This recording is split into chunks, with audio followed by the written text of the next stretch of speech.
The call to the honourable member for Monash. Thank you, Mr Speaker. We are debating this bill today because Australia is no longer dealing with a simple tobacco policy.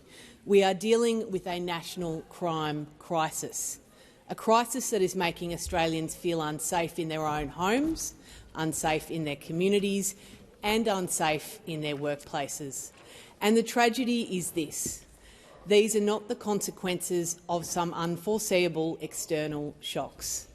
This crisis has grown rapidly under the Albanese government because of a tobacco control policy that has created one of the most lucrative black markets in this country.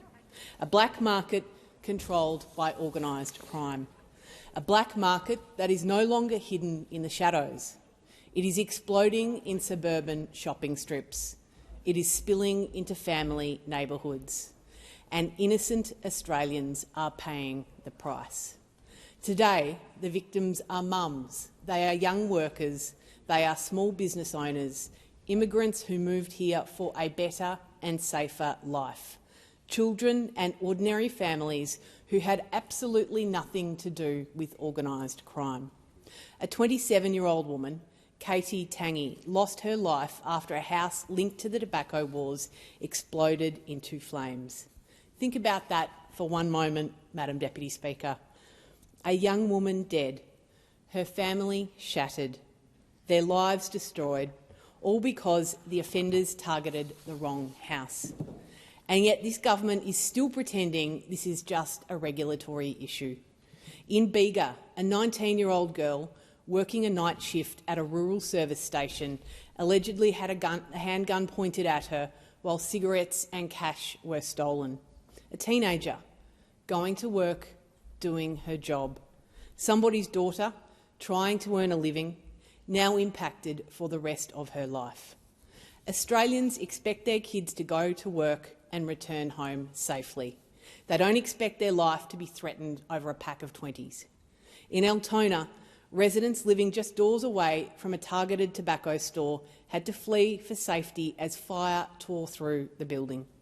Neighbouring businesses lost power, which meant the adjoining small business owners lost income, which in no way were they able to recoup that back. These are not isolated incidents anymore. This is violence becoming normalised, and that's what I find so horrifying about the illicit tobacco crisis. Our communities deserve better. They deserve to feel safe. They deserve to feel proud of their neighbourhoods. 285 fire bombings linked to the illicit tobacco trade have now occurred across Australia. Let that sink in, Madam Deputy Speaker. 285. In Australian suburbs, in local shopping strips, near homes, schools, cafes and small businesses.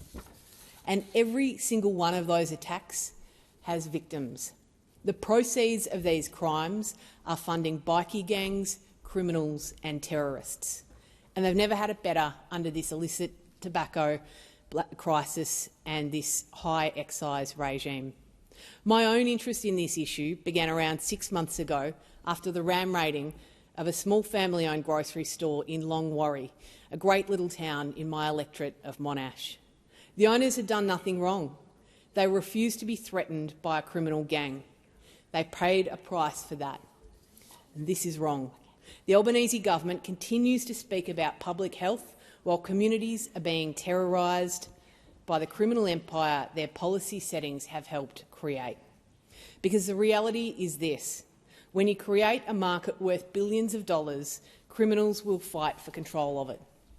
Under this government, illicit tobacco has exploded from an already serious issue into a full-scale criminal economy. The government's own figures show the illicit tobacco market has surged to 55% of total consumption, worth $6.9 billion. The only thing that is worse is the approximately 97% illicit vape market in this country in terms of black market economy. Smoking rates are not going down. For the first time in around 30 years, there's just been an uptick in smoking rates in Western Australia. The recent Criminal Intelligence Wastewater report shows an annual uptick of 4% of nicotine in wastewater nationally. That's an increase in metro areas. It's an increase across regional Australia. This is not good for better health outcomes. Between 2022 and 2025, the proportion of tobacco sold outside of Australia's legal system has increased by 285%. And that's money not going to schools, it's not going to hospitals, and it's not going into communities like mine. More importantly, it's not going to the increased insurance bill that so many shop owners, and in some cases residential owners, have faced as a result of being deemed a risk due to fire bombings and ram raids that are associated with local illicit tobacconists. It is flowing directly into the hands of organised crime. And for the past few years, this government has ignored repeated warnings. Treasury warned that excessive increases in tobacco excise would strengthen incentives for the illicit trade. Law enforcement has warned organised crime was moving aggressively into the market. Retailers warned violence was escalating, but the government doubled down anyway, because they prefer to put policy pride ahead of the safety of ordinary Australians and the people who elected them to lead. When legal cigarettes cost more than $40 a packet and illegal products are available for a fraction of the price, criminal networks have and will move in. This is not ideology, this is economic reality. It is a crisis affecting migrant families who worked 16-hour days to build a small business, only to watch organised crime take over their stores and bully them into selling illicit products. It is a crisis affecting young women and young people working in retail at petrol stations or convenience stores. It is a crisis affecting children who now see boarded-up shops, burnt-out buildings and police tape near their homes. And they're being sold illegal products too.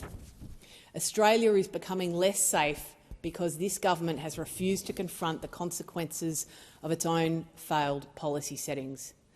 What is the government's response? More of the same, more denial, more spin. Madam Deputy Speaker, the Australian Border Force has said we can't seize this problem away because enforcement is chasing a black market that government policy keeps recreating. I draw attention to the ABF's submission to the current Senate inquiry. It's quite illuminating. It quietly notes that tobacco excise is responsible for the explosion in black market warfare. The submission notes the ABF assesses that the most effective response to illicit tobacco are those that integrate criminal, regulatory and administrative levers across jurisdictions. The ABF's submission continues. It also says, quite remarkably, while enforcement action remains essential, the scale, resilience and adaptability of the market demonstrate that enforcement alone will not deliver sustained reductions in illicit tobacco activity. Madam Deputy Speaker, even the New South Wales Labor Health Minister Ryan Park warned over the last couple of days that enforcement alone is futile, arguing that states are stuck playing a game of whack-a-mole as long as the federal government's high tobacco excise continues to fuel the illicit market. The New South Wales Labor Premier Chris Minns has shown moral and economic leadership that his federal counterpart lacks. While Chris Minns has spoken unequivocally, the federal government has been all over the shop. One senior federal minister told a Senate estimates hearing late last year that there was no link between the high excise tax and the illicit tobacco market. Another minister in this place said you'd have to be, quote, deluded or lying not to acknowledge it. Madam Deputy Speaker, I agree with him. Now do something about it. Every time this government refuses to rethink its failed excise strategy, organised crime gets richer. They were the biggest winners on budget night. The $14 million in state and territory funding announced on budget night is a drop in the ocean compared with the $6.9 billion in profits the illicit market is making. Every time they ignore the explosion of the illicit trade, another suburban community is placed at risk. This government, this health minister, this home affairs minister, this treasurer and this prime minister cannot keep pretending this is not working, because the consequences are real. The consequences, Madam Deputy Speaker, are unsafe communities, unsafe workplaces and an unsafe Australia. This is the real legacy of the government's failed tobacco tax experiment.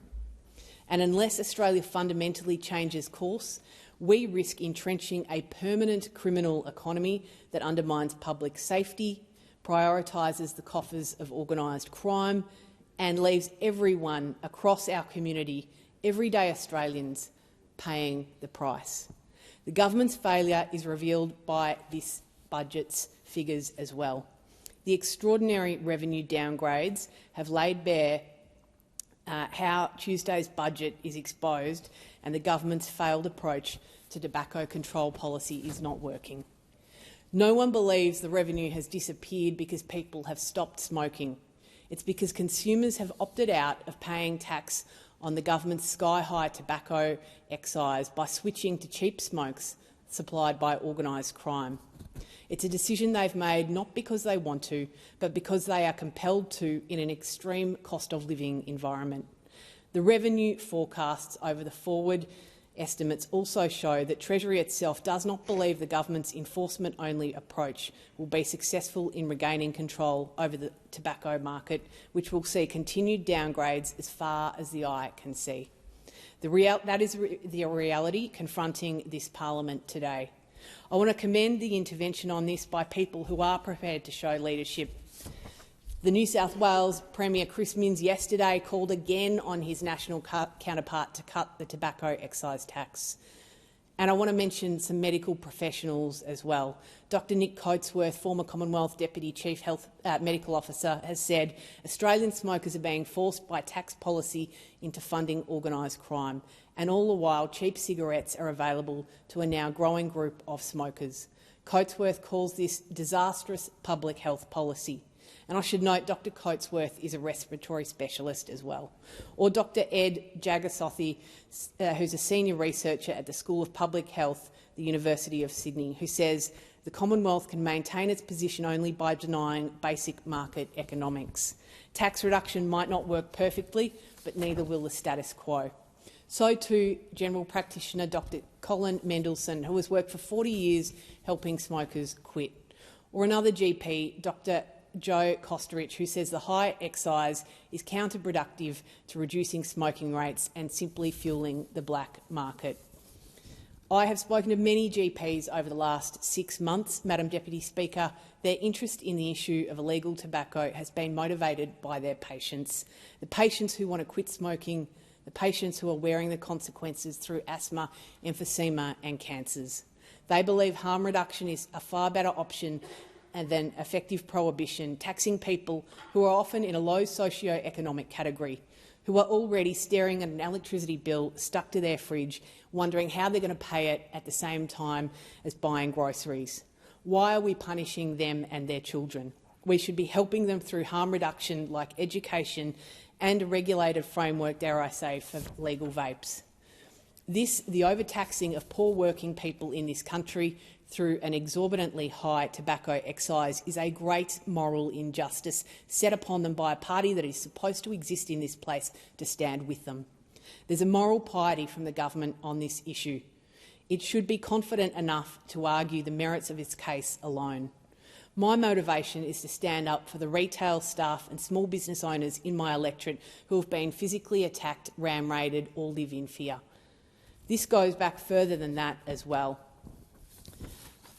All of us have known someone or loved someone who has died through cancer, and for me, I've lost someone through smoking-induced lung cancer, and I'd want to spare anyone from that. So to the government, get on with your job and show some real leadership.